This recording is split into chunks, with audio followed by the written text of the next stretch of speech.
Nigerian police force says it has withdrawn its earlier invitation extended to the 16th Emir of Kano, Muhammadu Sanusi II, in connection with the unfortunate incident that occurred in Kano State during the Salah celebration on the 30th of March 2025. The force says, following advice from respected stakeholders and in line with the Inspector General of Police commitment to ensuring that policing actions are not politicized or misinterpreted, the IGP has directed that the invitation to the monarch be withdrawn, where the police has equally called on the Take It Back movement to shelve their planned nationwide protest scheduled for April the 7th, which is Monday, describing the timing of the demonstration as ill-conceived and mischievous. I've now been joined by Muyiwa Adejobi, who is a force public relations officer of the Nigerian police. He's live for us here in our Abuja studio. Thanks so much, Mr. Adejobi. Good evening. Good evening. I mean, very controversial. But those who say, what audacity? How would you want to treat the Emir Sanusi like that? Why? I don't understand your question. Why? In the initial manner until you now retrace yourself and say, okay, because those are the feelers that as soon as the invitation was sent to Emir Sanusi, so why would you treat a monarch of that status in that manner? Well, Chion, you agree with me there was a problem in Kano State on 30th of March during the Salah celebration, the victory celebration, that led to the death of someone and many injured. Before then, the police had intelligence that there will be a breakdown of law and order if the two disputed emirs should have their Durbar festivals. And you know that Durbar, when somebody is riding on the horse, it shows and it connotes royalty. That is the substantive emir. And because of the lingering issue, the police got this intelligence, and the IGP was proactive enough, sent the Deputy Inspector General of Police in charge of the Northwest and the Force Criminal Investigation Department, DIG Sadiq Abubakar Imenai, to Kano to go and meet the two leaders and, of course, the government of Kano State.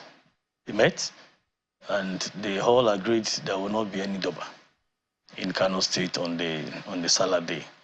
And Alhaji Muhammadu Sanusi went to the praying ground in his car. And suddenly, after the prayer, he decided to ride on a horse. And that signifies so many things. In company of many vigilante guys in the area and some guys in the community. There was a problem after that. The procession was attacked, and this led to the death of one person and many left injured. Somebody is dead, and the police from the Force Intelligence Department, FID, decided to investigate this case as a criminal offense, and they have written a letter of invitation to Alhaji Sanusi to come and clarify certain issues. Why that particular breach of agreement? Because there was agreement between all of them. In fact, they made statement to that effect that nobody will have a Durbar festival in that place. So the police sees the death as that Emir is vicariously responsible for the incident that led to the death. Well, the invitation letter investigation will reveal, but definitely, if his name has been prominently featured in the investigation, investigators will invite him. Was it written, the agreement that was held when the DIG went there, was it written that there was not going to be horse riding? I'm not aware there's any written agreement, but they all agreed there will not be. And they even made statements to that effect in the public domain that they will not do that. And of course, the government did that. And police made a declaration after the meeting that there will not be any Durbar festival. All agreed. And in fact, when they were going to the praying ground, everything was fine because they were in their various cars. Nobody was on the horse. Riding the horse, it signifies royalty. It signifies supremacy. And I think some people are not so comfortable, there was a problem. So bridging the agreement led to this brouhaha. If that has happened, isn't it the failure of the police to be able to, no matter what happened, didn't you envisage that any of them could have breached that? Isn't it the failure of the at that level, we got the intelligence and we have done what we should do. For IGP to have sent a whole deputy inspector general of police, who is the coordinating DIG in the northwest, it has a meaning. And for that cadre of an officer to have been sent to Kano to go and meet them one by one, this is what we call shuttle diplomacy in conflict management. He met them separately, he met them one by one, and even met the government, and they all agreed that there would not be. The same thing happened last year. We averted this similar problem last year. So why this year? This so is of a criminal dimension, because if as soon as it involves the death of a Nigerian, people homicide. Yeah, and that's heavy.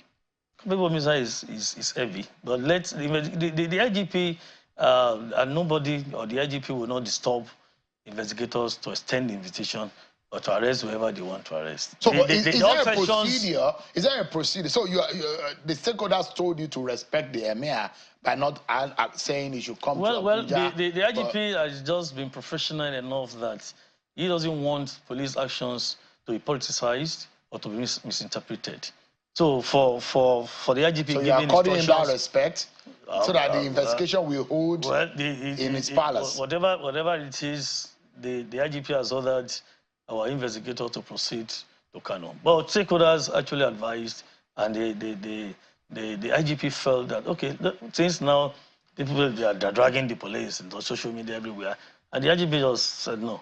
If that's the case, coupled with that piece of advice from prominent Nigerian stakeholders in the policing structure in Nigeria, let the investigators proceed to Kano, let them go and obtain a statement. There's nothing wrong about it. The case still continues, and that doesn't disturb the process of investigation in any way. It's still the same thing. So those people who killed the person, because there was no gun found with Emir Sanusi, it wasn't perhaps found within the immediate perimeters of how the person was killed. Have you been able to find the killer and whatnot? Some arrests have been made. So the first CID, the FID rather, First Intelligence Department is investigating the case now. So at that level, I'm sure they're going to widen the scope of the investigation to know who actually pulled the trigger. Is it a subtle diplomacy that you're applying also to the protesters who are planning to protest tomorrow? No, Sharon, that's a different thing entirely. So, but you are telling them not to protest. We were trying to caution them not to come out and protest. What is the rationale behind that kind of a protest that is not warranted? We have made an announcement. The federal government has announced that every 7th of April is National Police Day. And suddenly, a group, I think it's Take It Back movement, said they want to have a protest, mass protest across the country. At the same day, Nigerian government want to celebrate its own police. Celebrating police institutions across the world is a global thing.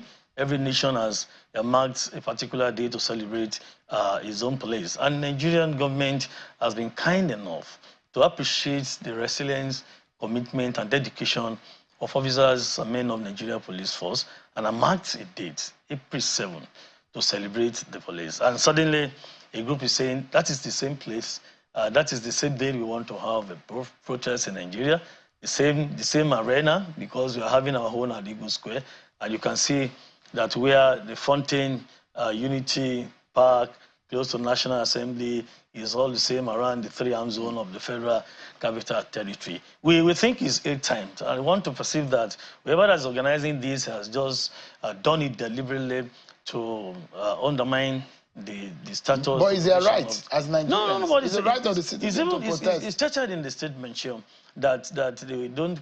Why we are not stopping anybody to enjoy or exercise his right, but we just need to be objective and be reasonable about it. That if you actually have a good motive of having a protest, we think such a movement should be able to even incorporate policing or security into their protest. Now that we're having this event. Yeah, and it's interesting that you're doing the police day, because those who were asking, why would police be celebrated in this country? Because just a moment, because there are those who will say, in the order of corrupt institution in Nigeria, police is very obviously placed. And the question is that the temperament of police recently has shown that you sort of are not happy with the rights of the citizen to express themselves, and these different arrays of social media influencers and all whatnot. The citizen will say, look, it does look at the force is very, very uncomfortable with the rights of the citizen to speak up. So I don't want to know I really don't understand the research methodology those institutions or groups that have been rating the police have adopted. I'm sure in research you should have your sample population and sampling techniques. So I wouldn't know what they have adopted to have reached that conclusion that police remains the most corrupt of all. I said one of the corrupt institutions, public institutions in the country. I don't know. That's what I'm saying. I there are obvious ones. I don't know the methodology they have adopted to have arrived. Have you not, if you're not wearing uniform, have you not seen some of your officers on the road stopping you and begging for money? These are very, we're talking of negligible, if the decimal percentage of policemen. Maybe we are talking of 1 or 2% of our men that we know that we are even arrested, and we have dealt with departmentally for denting the image of the force. But generally, I don't know how these people have arrived at this general rating that the police is corrupt, one of the corrupt is. Is it not the same police in Nigeria that have been rated by many bodies? Is it not the same Savicom has come that we are the one of the best improved security agency when it comes to fighting corruption? Why should we celebrate police this time? There is every reason to celebrate the police. The Nigerian police force is 1930 has been doing well in many areas. We have given back to many security agencies, all of them, you know them in Nigeria. We are working together to have a common goal. And let me just say that if a police force like our whole in Nigeria has achieved a lot in maintaining, sustaining democracy, assisting federal government in implementing some of the policies to have a quick economic recovery, social integration, and development in all areas is worth celebrating. And again, the effort of the police in protecting lives and property, in line with our mandate in the Constitution, is nothing. You cannot jettison such a thing. We have arrested on a regular basis. We have been arresting and tackling some of these violent crimes, other social vices that have been giving us issues as creating security challenges in Nigeria. The Nigerian police force, specifically under the IGP Egbetokun era, what would you say the police have done for us to if you have been following us, you see that we release statistics of achievement of arrests, recoveries we have made. Let me just say 2024. I think you can have it. I think that, yes, this is very good. You have it on the screen. You can see that 2024, we're able to arrest 32,997 suspects across the country. And just this year, 2025, this first quarter, we've been able to arrest 6,623. You can see the rescue. You can see that recently under IGP Egbetokun is very, very, very interested in making sure that crime rate in Nigeria is reduced by 50%, even in the first quarter of this year. You can see the number of people that we've been able to rescue. 1,638 rescued in 2024. And just this year, 482 have been rescued. You can see the arms recovered 2,000 plus, and ammunition recovered 24,430. And this year alone, January, February, March, up to date, this moment, 11,723 vehicles recovered. You can see a lot that we have done. We have a new face of the Nigerian police force.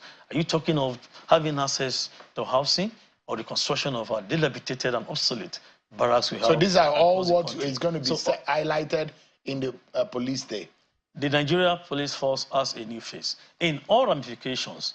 Talk of every other thing: medical, operation, professionalism, fight against corruption, tackling crimes and criminality in Nigeria. The Nigeria police force has a new name. Chasing down your enemies on social media too. Is that part of No, that is not. Nigeria police force has never arrested. A lot of people anybody. Nigeria police force has never arrested anybody for criticism. We have arrested and charged to court for those who spread falsehood, fake news, disinformation, misinformation. Bring out your record. Let us analyze it. It's not possible. People just come out because they have liberty of the use of social media to come and attack the AG, attack the police, that we are winch hunting people. It has never happened.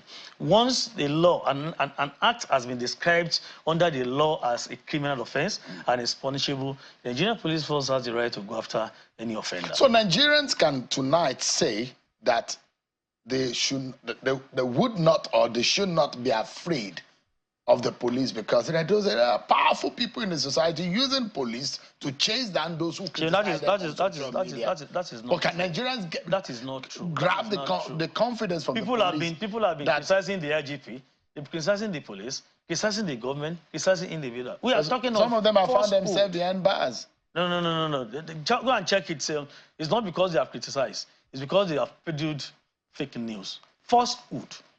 Falsehood is a criminal offense, and it could be dangerous. It can happen to you. It can happen to me. It can happen to this station at any time. Anybody can raise it, any alarm that something is happening in Chinese television, and then Nigeria will revolt against its station. Let us all collectively kick against the peddling of falsehood. Thank you so much, disinformation and misinformation. And we're going so tomorrow is the day. Tomorrow is the day we're celebrating the police. It stands at the Eagle Square. The president is coming as a special guest of honor. It's a week-long thing. We started April 1, and the grand parade will come up tomorrow at the Eagle Square by any time from 9. We go to assemble there. All of us, we want Nigerians to always celebrate the police, and we appreciate the president for giving us this opportunity for Nigerian nation to be celebrating his own Nigeria police force. Nigeria belongs to all of us, and Nigeria police force is for all of us. Support us, celebrate us, and we're going to continue to serve the way it's expected. Muyiwa Adejobi is a PPRO. Thank you so much indeed. I wish you guys the very best. But tonight, I take a moment to salute the bravery and the gallantry of all our police officers, wherever you may be in the country. We love you because you are Nigerians and you are fighting to keep our country safe. There's those bad eggs out there, but those of you who are doing your jobs well, we salute you and we respect you on behalf of all Nigerians. And that's how we close the program tonight. I'm Sean Wakimale. God bless Nigeria.